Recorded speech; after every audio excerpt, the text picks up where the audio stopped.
జనవరి 28 కొరకు CH Spurgeon గారు సిద్ధపరిచిన ధ్యానం నేను చదువుతున్నాను, వినండి. ఆయన వారి కనుల ప్రతి బాష్ప బిందువును తుడిచివేయును. ప్రకటన 21 అధ్యాయం 4వ వచనం. నిజమే, మనము విశ్వాసులమైతే ఈ వాగ్దానం మనదే. ఇక దుఃఖం ఉండదు. మన కన్నిటిని ఆయన తుడుస్తాడు. ఈరోజు ప్రపంచమంతా ఏడుపే చూస్తున్నాం. అయితే ఈ ఏడ్పులు గతించే సమయం వస్తుంది. క్రొత్త ఆకాశం, క్రొత్త భూమి రాబోతున్నాయి. ఈ మాట ప్రకటన గ్రంథం 21 అధ్యాయం 1వ వచనంలో ఉంది. ఇక మనం మానవుని పతనం గురించి గాని, ఆ పతనం తెచ్చిన పర్యవసానాలను గురించి గాని దుఃఖపడే పనే లేదు. 2వ వచనం చదవండి.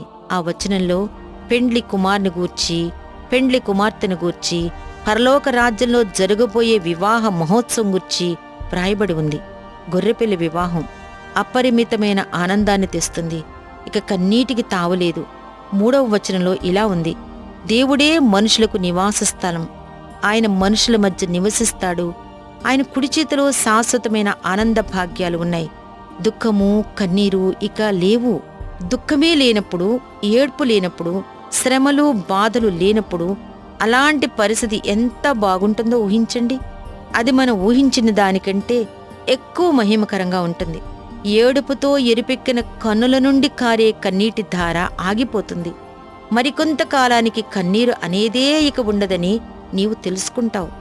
ఎవరునూ తుడిచివేయలేని రీతిలో ప్రేమాస్వరూపైన దేవుడు మన కన్నీటిని తుడిచివేస్తాడు. ఆ విధంగా చేయడానికే ఆయన రాబోతున్నాడు. రాత్రంతా దుఃఖం ఉన్నా ఉదయానికి ఆనందం కలుగుతుంది. ప్రభువా రా, ఇంకా ఆలస్యం చేయొద్దు.